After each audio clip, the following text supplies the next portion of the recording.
Hello friends, இன்னைக்கு நம்ம பேச போற டாபிக் வந்து national vector borne disease control program, ஷார்ட்டா NVBDCP அப்படின்னு சொல்லுவோம்.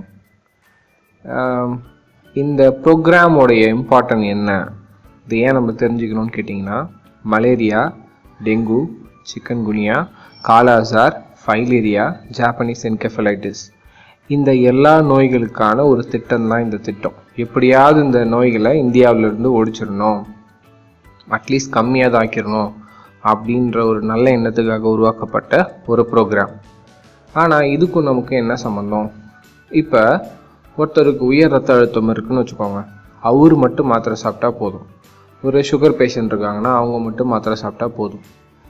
இது ஒரு சமூக பிரச்சனை, இது ஒரு சோஷியல் ப்ராப்ளம். என்னன்னா, இது எல்லா நோய்களும் கொசுவால் தான் உருவாகுது. ஒரு எக்ஸாம்பிள் ஒன்று சொல்கிறேன். ஒரு 50 வீடு கொண்ட ஒரு ஊர் இருக்குது, ஒரு சின்ன இடம், அதில் 50 வீடு இருக்குது. இதில் கிட்டத்தட்ட 45 வீடு ரொம்ப சுத்தபத்தமாக ரொம்ப பர்ஃபெக்டாக வாழ்ந்துக்கிட்டு இருக்காங்க. தண்ணி கஷ்டம் அந்த ஏரியாவில், ஆனாலும் அவங்க வந்து தண்ணி பிடிக்கும்போது அந்த பிடிச்ச குடத்து மேலே ஒரு தட்டு போட்டு மூடி வச்சுருக்காங்க, இல்லைனா ஒரு துணி போட்டு கட்டி வச்சுருக்காங்க. ப்ளஸ் தண்ணியை தேங்க விட மாட்டுறாங்க. எல்லாமே பர்ஃபெக்டாக நடந்துகிட்ருக்கு. ஆனால் ஒரு 5 வீடு மட்டும் பூட்டிட்டு அடிக்கடி வெளியூர் போகிற பழக்கம் உள்ளவங்க, அவங்க அங்கேயே ஸ்டே பண்ணல. அதில் என்ன ஆகியிருக்குன்னு கேட்டிங்கன்னா, ஒரு ஜூன் ஜூலை மாதத்துக்கு மேலே அந்த ஏரியா ஃபுல்லாக டெங்கு ஃபீவர் வர ஆரம்பிச்சிருக்கு, மலேரியா ஃபீவர் வர ஆரம்பிச்சிருக்கு.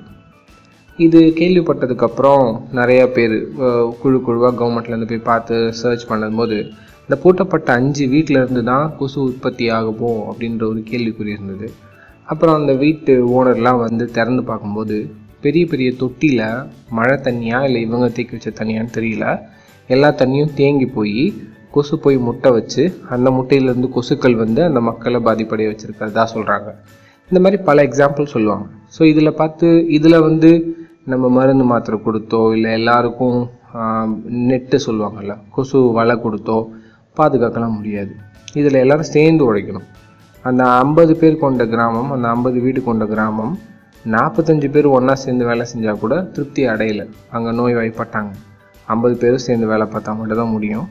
ஸோ இதில் வந்து இதுக்கப்புறம் இந்த சீசனுக்கு மேலே, லேட்டர் ஆகஸ்ட்டுக்கு மேலே டெங்கு வராமல் இருக்கணும் அப்படின்ற ஒரு எண்ணம் இருந்ததுன்னா அதுக்கான ப்ரிவென்டிவ் மெஷர்ஸ் தெரியணும்.